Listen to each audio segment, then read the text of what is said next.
Cool. Jordan, welcome to Get Shit Done. Thank you for having me, Alex. I'm so thrilled to be here. It's like the perfect highlight of my Friday. This is one of my favorite things because we do podcast recordings on Fridays. So it's one of my favorite things to do because I get to just talk to dope ass people.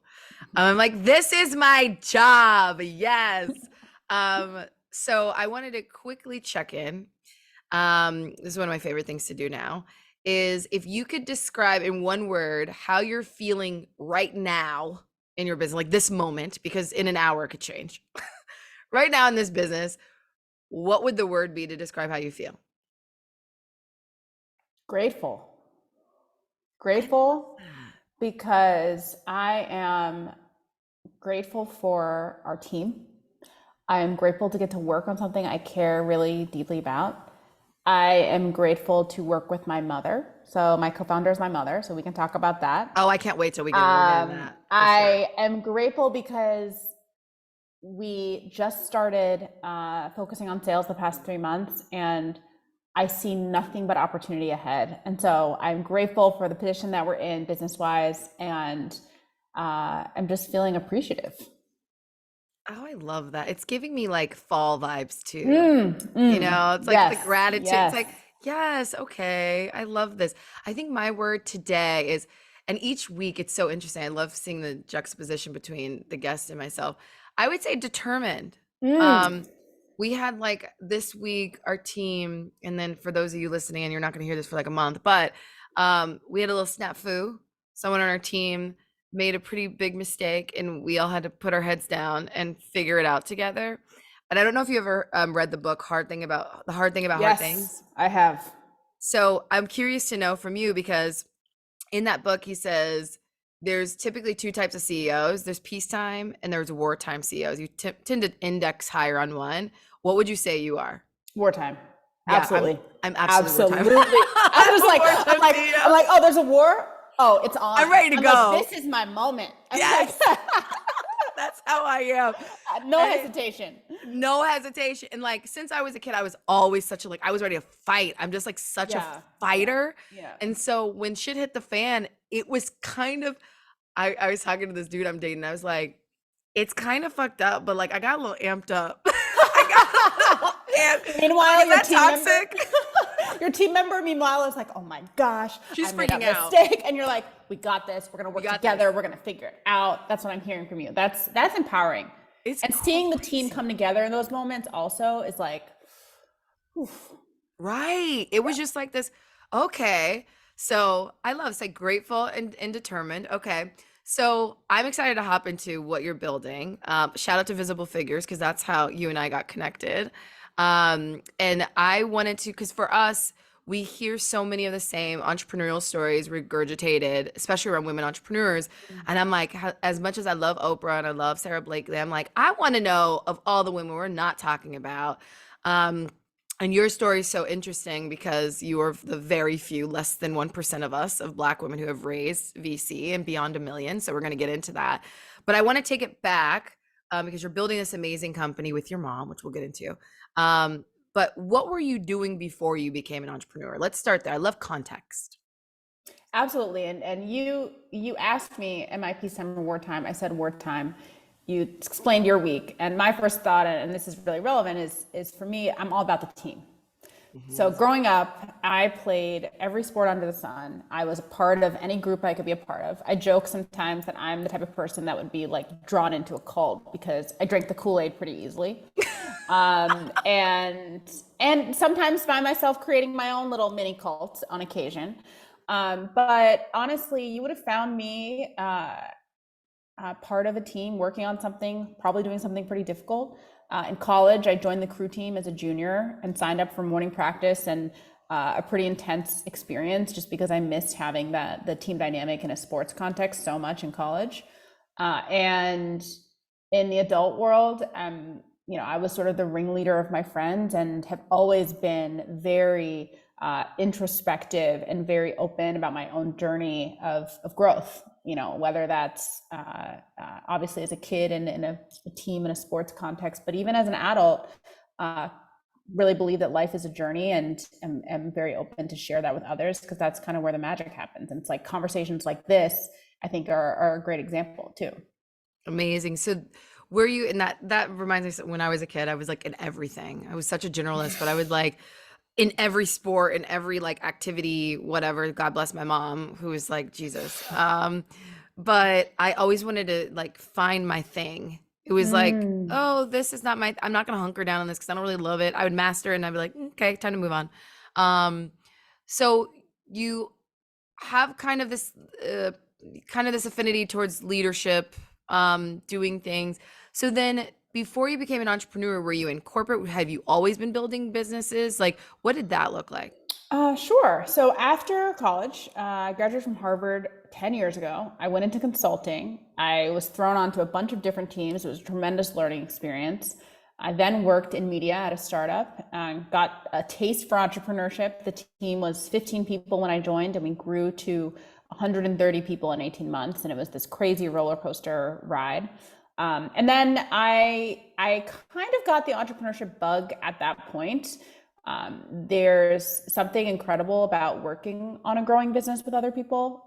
It was very mission driven, and I love that aspect of it. And went into business school thinking, uh, I would love to start something. I don't know what it is. My biggest insight over the first year of my time at business school, though, was that if I were to take the leap and to sign up for that journey, which is so hard, but also can be very rewarding, it needed to be something that was very core to me. And so, actually had the idea for Medley in a leadership class I was taking at Harvard Business School. So my last semester there, I took this leadership course where the bulk of learning took place in groups of 6, and I had that team experience, but in a very different context.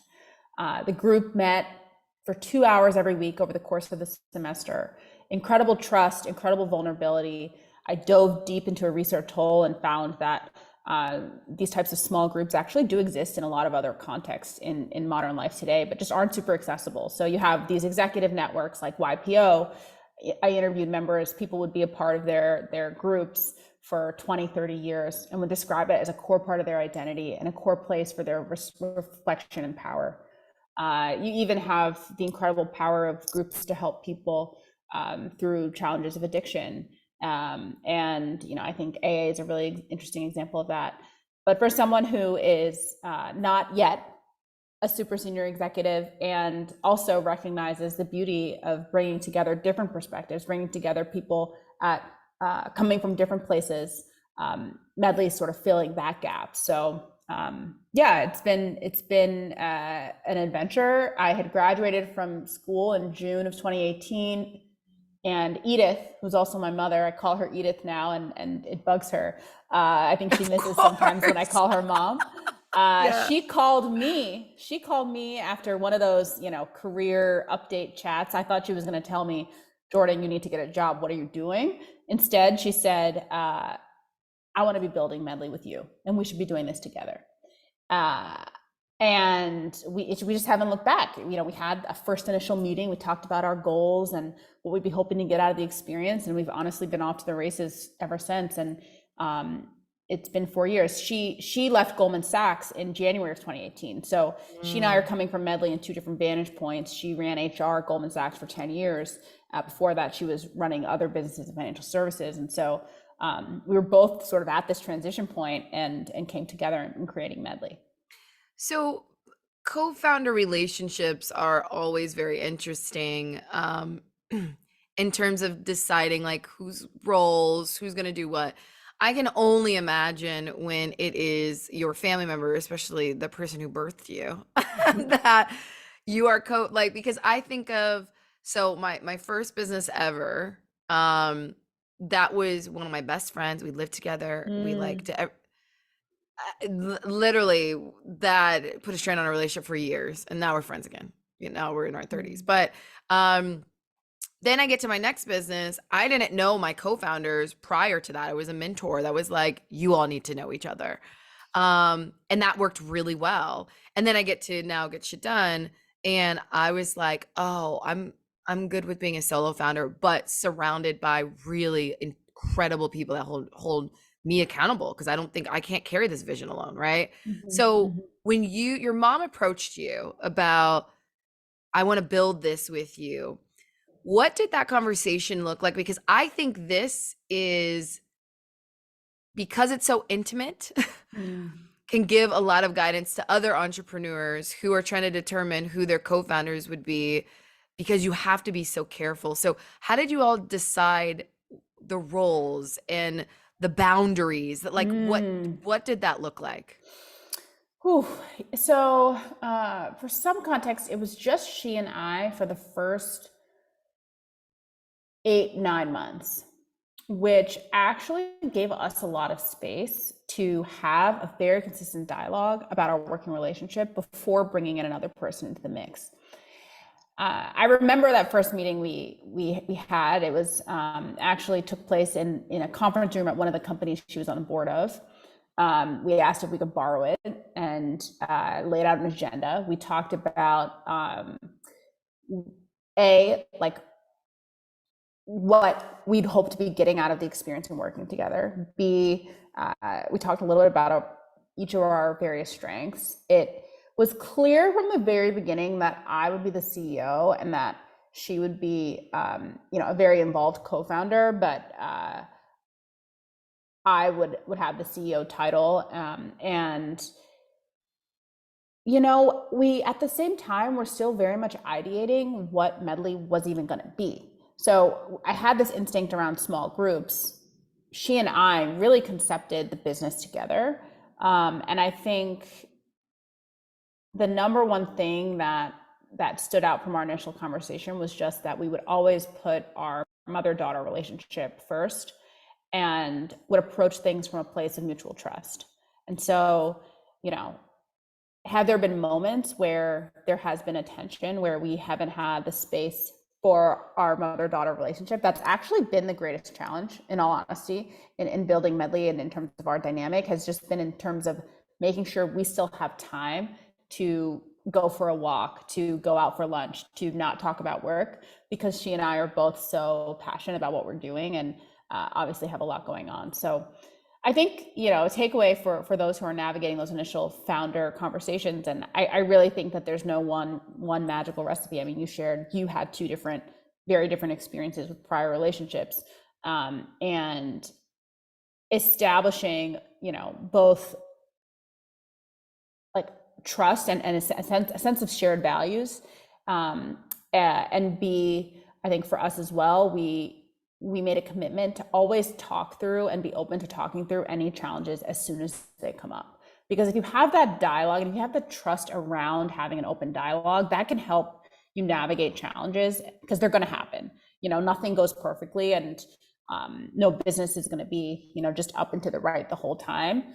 And even interpersonally, we had a very strong commitment to saying, okay, if we each of us makes a mistake, we need to talk to each other about it and talk about it very quickly. So I think that's what we did from the beginning. I think for us, it's been a real differentiator for us in building a business that people from different generations can resonate with, that individuals can resonate with, that companies can resonate with in terms of investing in their leadership and supporting their leadership. So Yeah.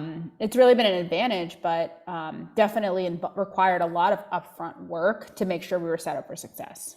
I could see that because, especially in the startup space, quote unquote, I'm doing the quotes with my hands for those of you not looking at the court recording. Um, but it is typically seen as young. And so I can Mm-hmm. see that, especially if you're doing enterprise deals, some of these organizations are like, okay, this like 20, 30 something is trying to tell. So I can see that being a differentiator. You have your mom there, and it's a good balance because I think you do need both. Yeah. Some of the best people I get advice from, like I talk to my mom all the time. I talk to Mm-hmm. my grandparents. I'm privileged to Yeah. still have my Oh, you're so grandparents. lucky. Right. I'm And they're my jealous. favorite people to talk to because they just get to Yeah. the point. They're like, none of this shit matters. Like, chill out. So I'm glad you mentioned this because I think for anyone considering co-founder relationships, because you had to be so cautious, I think for those that maybe don't know their co-founders as much, setting those things up like, okay, let's talk through our strengths and weaknesses, but more importantly, like is our relationship going to be? What do we need from each other? Because as you start scaling, Yep. like things can hit the fan and you need to be able to be on the same page. I liken all this stuff like marriage, honestly. Like once you get a co-founder, you're married. Yeah. Um, so you already hinted at this a little bit around like what Medley is and what it's solving for, but what would you say are like the key things it's solving for in the market that you all do better than anyone else? Absolutely, and I realized, I've been alluding to Medley and hadn't fully described it, and so I appreciate that question. Um, at Medley, we're really trying to change the face and the experience of leadership development.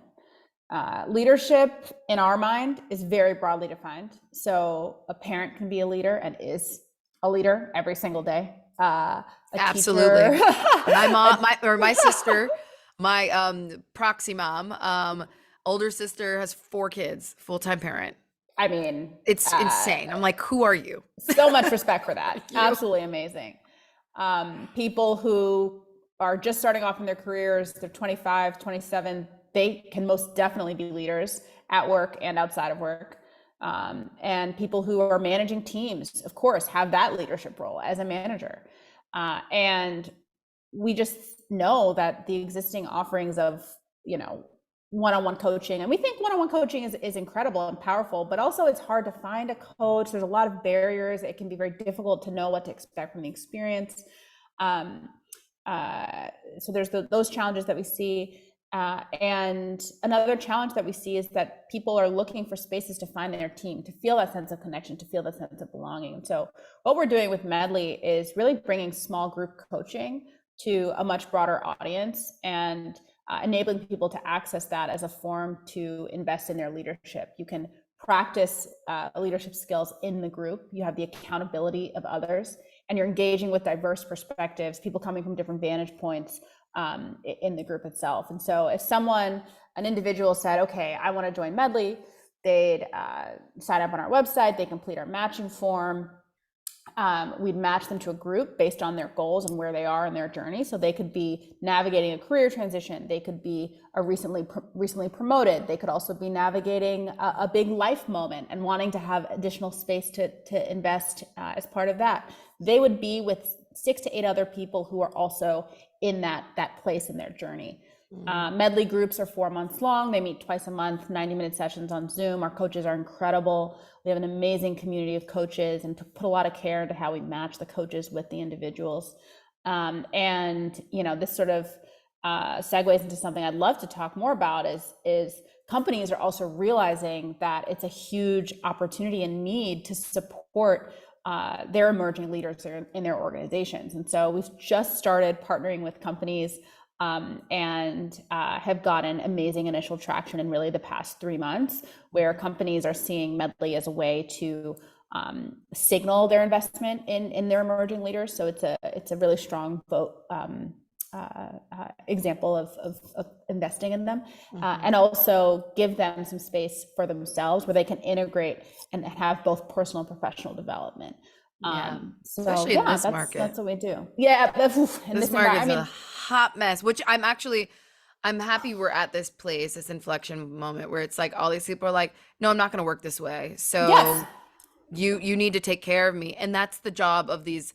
It's so backwards, like how it's been, let's have the company be the be all end all. And then the people are secondary. And it's like, no, these companies don't run without the people. So you've hinted at it already when you're talking. So it sounded like you started as the model here. You started out as B2C and then you've gone into B2B. So Absolutely. what is this business model? And I'm guessing like the really big opportunity for you all longer term is more of these enterprise, acquire a lot of customers at once, because these companies do need the support. Yeah. I mean, we are, I like to call it an expansion of our business model, because we believe deeply that individuals are more empowered now than ever before. And depending on their company situation, they might not be at a company that has resources to support them.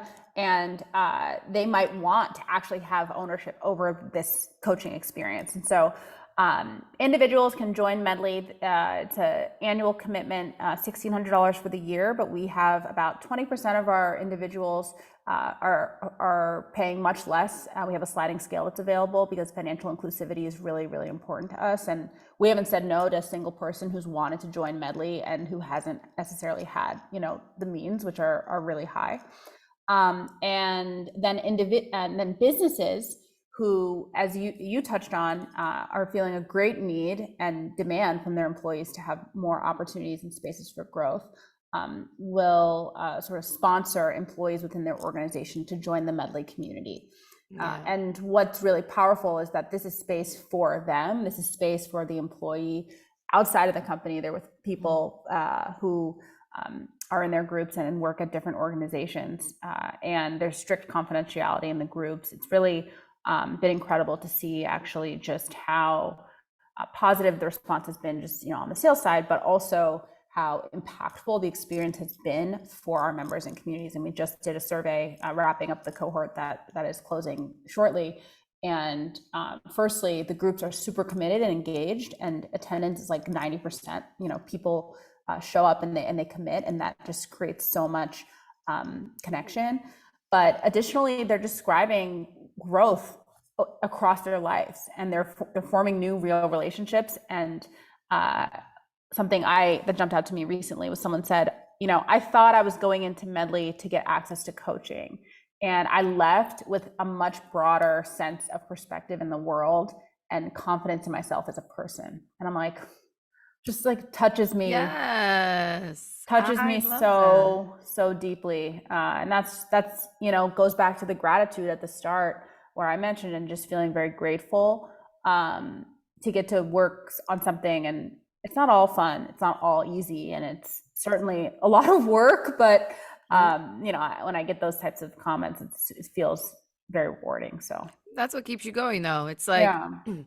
I think the one thing for me is, for anyone that starts, especially in this space, like anyone that starts businesses and you want to scale, if you're doing it just for the money, good luck. Like, it's like, it's going to be an uphill battle, and there's going to be days where you ain't going to see it. And if that's the only thing that keeps you going, you're going to tap out. You're absolutely going to tap out. And there's one of our growth allies in residence. Her name is Ricky Goldenberg. She serves our founders on anything around leadership and mental wellness. So we have a few different growth allies that anyone in our community, our founders, they can turn to and say, hey, I'm struggling with this. And these people are there to guide them through.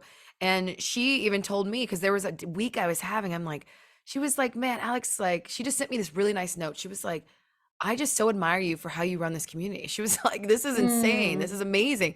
And I'm like, thanks for saying that, Ricky, because I'm having a shitty day. And sometimes I don't know I feel like I don't know what the fuck I'm doing. She was like, and she literally said, she was like, take this note. And she's like, I'm sure all the other notes you're getting, and make a collage. So when you're having those days, you remember. So when you said that, like that gratitude, that came to me, because even like just in one day, you go through all the emotions, right? Yeah. So remembering those things. And I think what I'm grateful for in having you here, and the other incredible women of color that we have on this podcast, because Get Shit Done is really about looking at systemic barriers for women entrepreneurs. And part of that is like, all y'all are OGs. So 4% number, our revenues don't get beyond 4%, because around 90% of women entrepreneurs are making under 6 figures. And that number across the board is different by ethnicity as well. Specifically, women of color on average, and Black women are earning around $24,000 annually on average.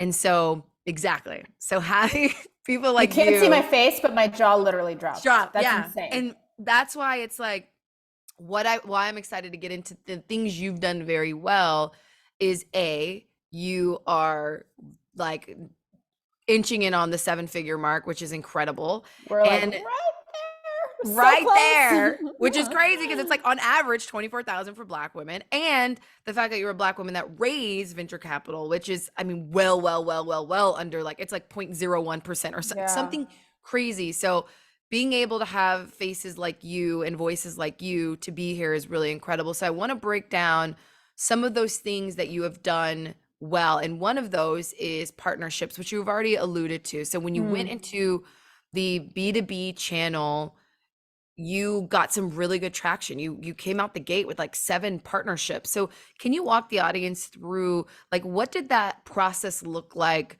for you and why do you think it had the impact that it had?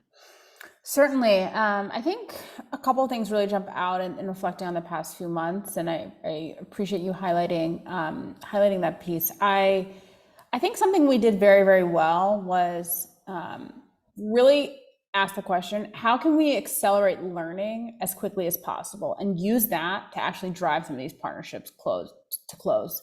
And when I describe learning, it's really how I try to frame any partnership or sales types conversation. And I honestly envision us learning from sales conversations for the next, 2, 3, 5, 10 years, What's because my the favorite market's, thing?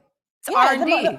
it's R&D. Like the market's constantly changing. And if you Mhm. approach every conversation from the lens of, I just want to understand what this person is working on, what their agenda is, what's worrying them, what's interesting to them about Medley, what isn't, what questions, what concerns do they have? Even if the answer is a no, it's a really important data point that can help us get to the yes. And so having that frame of mind helped depersonalize part of the process, because, and this is connected to fundraising as well.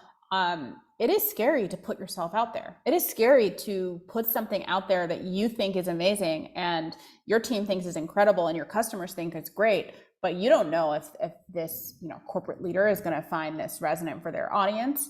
And there's a vulnerability in that. And so I really early on try to frame it with our team around, look, we want to get 7, 8 partnerships done as soon as we can, across two cohorts of 2 chances for companies to join. What audacious goal in terms of volume do we want to set for the pipeline? And that is under our control. Like, we can control how many people we talk to, we can control the materials that we use, the pitch, how well we're learning, how well we're listening, and all we can do is really our best. But going in with that learning mindset and also recognizing that at the end of the day, it is a numbers game, and any no is actually valuable too, because it can help us concentrate on our time on the fastest way to get to a yes. It's data. Yes. I'm so happy you're bringing this up because there's themes that we've seen consistently. We have so much data now on the women who have gone to the 7 figures and beyond mark. And to your point, it's a lot of it centers around customer listening. Mm-hmm. It's like the ability to get focused. So what they do really well is, focus, measuring, but the Mm-hmm. way to get there is because you're listening very intently to what your customers are saying to you and who your customers actually are, and saying, instead of saying we're serving all these people. So I love this approach you have towards business development and sales, because to me, I think of it as relationships, is Yes. that you Yes. can be in multiple meetings and you're like, I just want to get to the sale. I just want to get to the sale. But a lot of times getting to those big deals, those bigger deals, is because you're truly collaborating and solving a problem together. Mm-hmm. And so I love that you put your team in that frame of mind. So once you all went to market and you went to these companies, like what did that conversation look like? What were you saying when you all came out the gate, because you were in B2C? So now when you made that approach, what was the approach for you and your team? So first thing would be to ask questions, really understand. What's some examples of questions you asked? Yeah. So, Alex, I know that you're running the learning and development department at X company, and you have 500 employees. Would love to hear from you. What's really working right now that your employees are really valuing in terms of their growth and development? Another question then might be, as you think about your priorities for the next couple of quarters, what's really important to you, and where do you see opportunities to continue to support the growth of X group of people, or of this part of the company that you're working on? And after describing Medley and saying, hey, this could be a great way for you to signal investment in high performers in your company and enable them to build tangible leadership skills, I'd say, is this resonating with you? Mhm. What questions do you have? What concerns could you have about implementing Medley? A common question we get is, who's the right profile for Medley? And I sometimes try to preempt questions that we might get and get ahead of those. But it's really, the question itself, I would say, is not even as important as the real listening that comes from Mhm. after you ask that question. Because plenty of times, and this happens to me on the receiving end, someone will ask me something and then they start talking when I'm not even done with my response, and it's clear that they're not really engaged. Mhm. When if you give people the space and you ask them questions, just like you're doing in this conversation right now, you never know what might come out from it, and you Mhm. you have to just really remain alert and open-minded and Mhm. curious. Yeah. That was one of the most eloquent ways to break down business development. Hmm. It's a conversation. It literally is a conversation. Yeah. So I love that you all went into the B2B space. Now you all can serve more people. Mhm. Another thing you had mentioned to us that you've done well is around building community through these, IRL events. It's a very tricky time because we're technically still in COVID. Yes. Um, but there's so many events in New York right now. It's insane. Like last night, I almost went to two, and I'm like, no, I can't. I'm doing one. I just gotta do one. I'm not doing this. But it's important to have that in person. You said specifically for those decision makers that you're trying to go after. So can you Yeah. walk us through how do you all approach the community building piece with live events, and what do you all do really well that gets those decision makers excited? I think I think any company's event strategy needs to bring to life something that is unique about that company or unique about that brand. And for us, Medley's all around authenticity, vulnerability, openness. Our secret sauce is definitely not in gathering hundreds of people at a conference, and Oh yeah, I love doing when people are like, there was like 700 people on the Zoom call, and I'm like, and yeah. they can't do anything. No one can I talk to each know. other. I know. Like, you're not meeting anyone. We're experts in growth and connection. And so for us, we're like, how can we provide people a little bit of space for potentially some growth and definitely some connection with others? And we've been really thoughtful around how we've decided to go about creating community for really, CHROs and chief people officers with no expectations, no ask, simply saying, hey, we're Medley. We're experts in small groups for growth and connection and leadership development.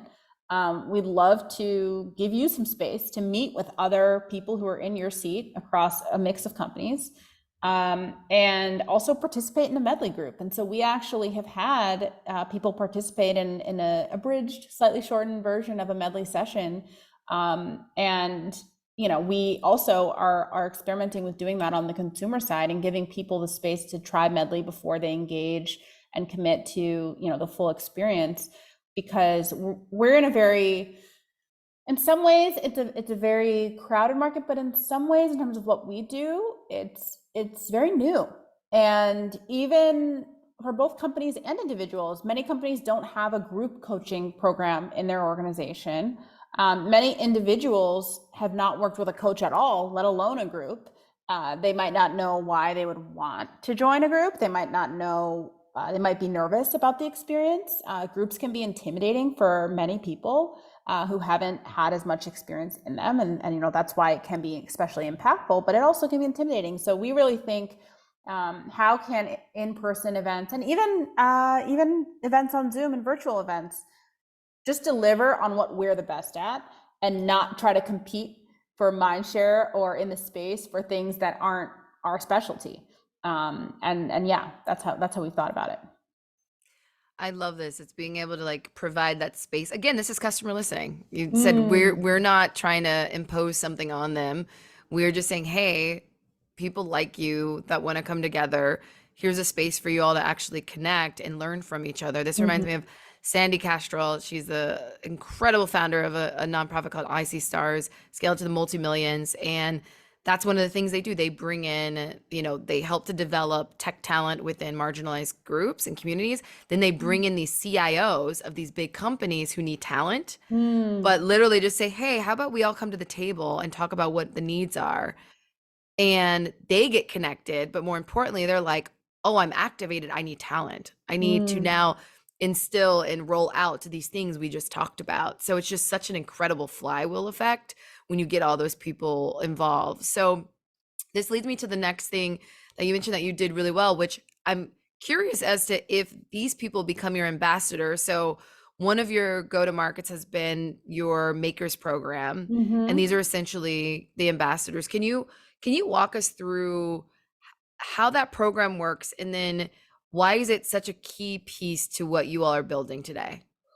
Certainly. And so the way our Medley Makers program works is occasionally when we have capacity in some of our cohorts, we will actually provide some individuals who especially embody Medley's values a reduced membership to participate.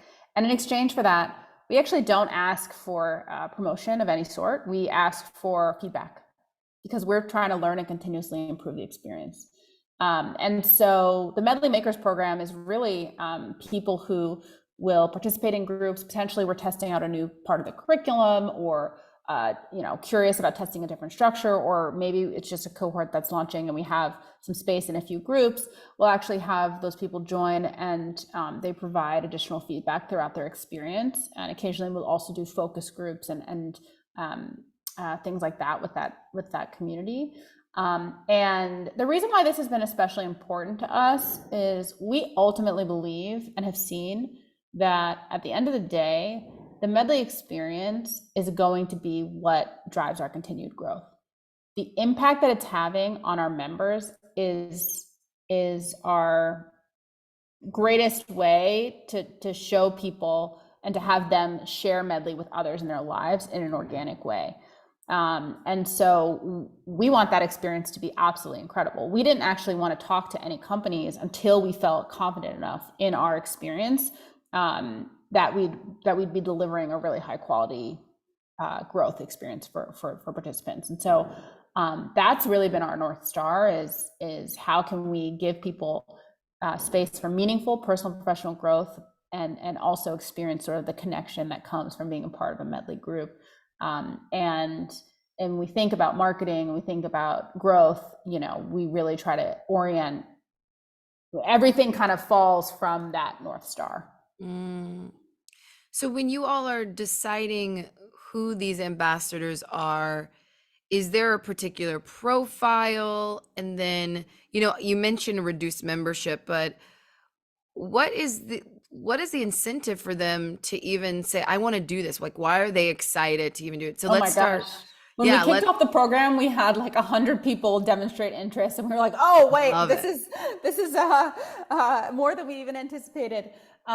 Incentive for them, I mean, they are just very curious and want to learn and grow. They are excited about this as a chance for them to expand in their careers as individuals, and they really view it as a gift. And the feedback, many of these people in terms of the onboarding process, sometimes we'll have people say, no, I'm really, really good at giving feedback. I love giving feedback. I'll respond to every single survey. I'm just so I excited to love it. participate.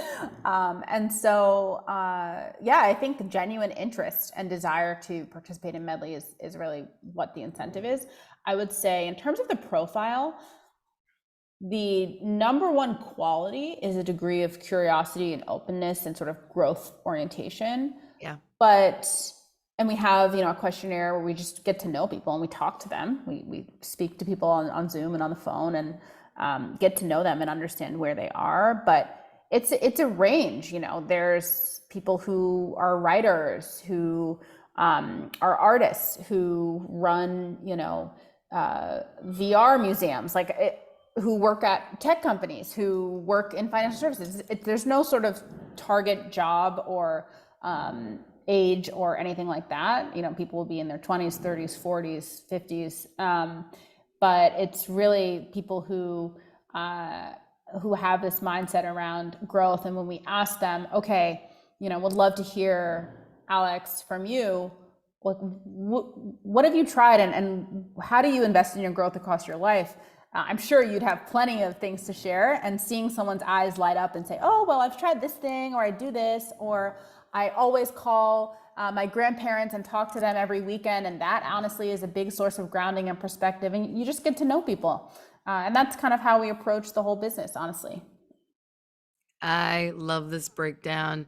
And how do you leverage ambassadors? Because it reminds me of, I went to this event last night around like product led growth. Mm, And it kind of like, I mean, you see this a lot in the space, but it kind of like was like an feeling, mm, because it's all about saturating the market, and you can literally have a subpar product, but it's just get all these people on, and it can be shitty, and then you take over the market to the point that people are just entrenched in it. Is it a better product? Absolutely not, mm, but it's easy and it's an integrated, and versus community led growth.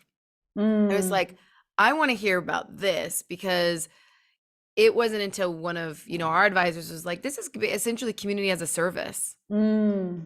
And I never thought of it that way, because I'm like, it's not just about the product. It's about literally, we build this thing for the people we serve, and nothing gets Yep. deployed without their buy-in. And so a lot of what you just said went down to your customers, to your ambassadors. It seems to always go back to that in the listening piece. And I want to shift over to your the fundraise that you've done. So Mhm.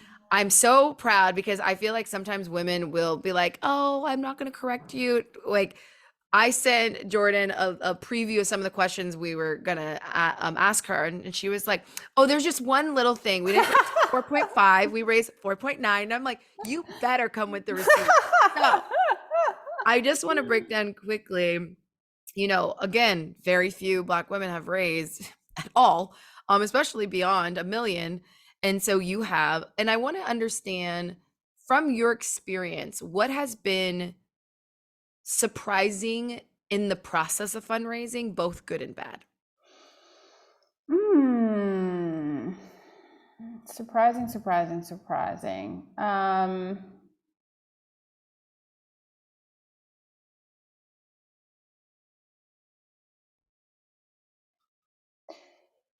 I think the positive surprise that I've had is, I think from the outside, and from people who haven't fundraised before or who aren't close to the VC ecosystem, um, it can seem, and it is intentionally actually very, very opaque. And it can seem very,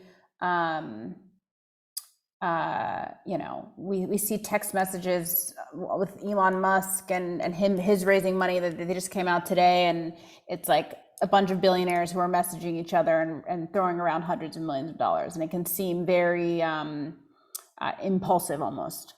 I would say I have been really impressed by the number of investors who I've gotten to know, who have been genuinely thoughtful and expert in the space that we play in, which is sort of ed tech, consumer, some B2B. It just depends on the investor's area of focus. But I have investors now who I've been getting to know for the past year plus. Maybe they weren't a fit for our seed round, but who knows down the line. And they are genuinely immersed in the ecosystem and are really thoughtful, really smart, really knowledgeable, seem to operate with a lot of integrity.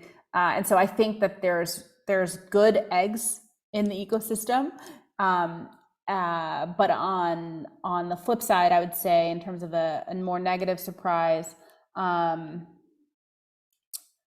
I think the first time we raised money, and even so the first time we raised money, we did a pre-seed round, 1.2 million, and um,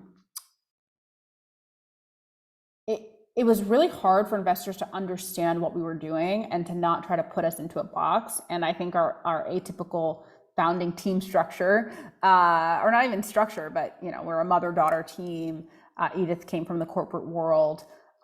Neither of us are engineers. Did make it really hard for some investors to understand that we were, a killer team and uniquely suited to solve the problem, expressions that are used really often. And so I think that was just surprising because Edith in her career she's had so much real success and validation and has built multiple business units within a large company. She ran the people function. At Goldman, she was on the board at the time, I think, of Slack and Etsy. Right now, she's on the board of Amazon and PepsiCo. She's like, Mom has clearly, receipts, honey. yeah, exactly, Like, look. exactly. I'm like, Look. you don't think we can do this? Like, look at her. I'm like, forget Right. me. Like, look at her. And that was a really crazy experience where, at the pre-seed stage where you don't have a revenue or a ton of customers, and you're really at the beginning, it's a leap of faith. And I was just sadly very surprised that more people weren't willing to take that leap of faith, given that for the business that we're building, Edith and I are actually really uniquely suited to do this. And people just didn't see it. And I think, when we raised our seed round, we had customers, we had really incredible engagement and feedback from our customers. And that is what put us in a strong position to raise money. And Traction. yeah, it was like, okay, look at these customer satisfaction results, look at the engagement data, look at the retention. It wasn't oh, I don't think they can do this. It was like, wow, people are really engaging and loving their Medley experience. Like, there's clearly something here. And then from a process point of view, we went into it with sort of that mentality that I described how we're approaching sales, where it was every no is a faster path to getting to a yes. We want to concentrate our time. We want to set up the process and structure it in the most rigorous way possible. And it ended up being great. Andreessen Horowitz led our round, and the partners there who we work with, Connie Chan and Anne Lee Skates, they've been like so wonderful and thoughtful. We'll have to fundraise again next year, but I'm feeling actually excited about the process. I'm feeling like it's a fun, it's a huge learning experience, no matter what the outcome. And so I embrace those, but B, I feel like pretty confident about, how the business is progressing, which is also really nice. You all should go back and re-listen to what she just said, because I've never heard anyone say, I'm excited about the fundraising process. And I think a lot of it comes back to you're really good, it seems like, with the relationship building, and that's what gets you excited. And it's all sales. Like, all of it's Yeah. sales, investor relations, it's all relationships. Yeah. And when you actually invest in the relationship, it can be enjoyable. Yeah. So I love this. So I mean, to be clear, am I also nervous? Yes. Am I also worried? Of course. Am I also anxious about how intense it's going to be? And I'm going to be juggling sales at the same time. And how am I going to be able to focus? Absolutely. But I've learned to lean in to feeling multiple things about an experience, right? So I can feel excited. I can feel optimistic. I love relationships. I love getting to know people. It's really fun for me. You picked up on that really quickly. But I most certainly also feel a deep amount of stress. yes. Concern at the same time. Yeah. Yep. Multiple things can be true at the same time. Yeah. Multiple things. And that's entrepreneurship. Yes. So, as we've already talked about, at Get You Done, we exist because women own nearly half of businesses in the US, but only generate 4% of total revenue. So, our mission is to transform that system. Entrepreneurship is such an amazing vehicle for generational impact. So, based on where you're at today, what are you focused on in the business to get it to the next level? I mean, growth. So securing more partnerships, securing more capital, growing the team, you know, all of those things, building out our platform where we're launching our in-house portal in December, January, and the tech team is really focused on that. So, yeah, I mean,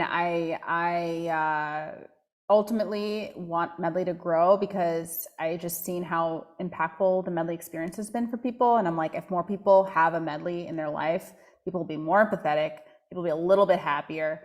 And we all know the world needs a little bit more happiness, connectedness, and empathy. I think that's very, very Yes. clear. So, I don't know. I mean, I'm working hard, and I really appreciate you having me for this conversation, Alex, and even hearing and how you've built and seen how you've built the Get Shit Done community. I just hear so much integrity and so much like genuine care for the founders and support for them. So I just really appreciate it. I appreciate you.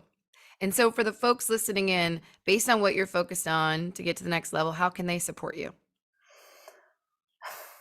I mean, if this conversation was interesting, share it with someone who you might think would benefit or would just be curious about hearing our story and share Get Shit Done. I mean, honestly, I am here to support the growth and connection for everyone, especially people of color, especially Black women. But honestly, that would be a huge vote of support. And if you do have any interest in joining Medley, participating, if you join our wait list, our website's withmedley.com. I have to give it a little bit of a plug. And you put that you've heard us, so put Get Shit Done in the referral column. We'll give you a $250 discount. And if finances are a barrier, just go through the process and we'll talk to you. We really, as I said, know that groups can be really supportive for people, and we have a lot of founders groups. So yeah, I'm also here. So I appreciate your support, but I know that I've only gotten to where I am because of my community and the people around me, and I'm grateful for this conversation, Alex.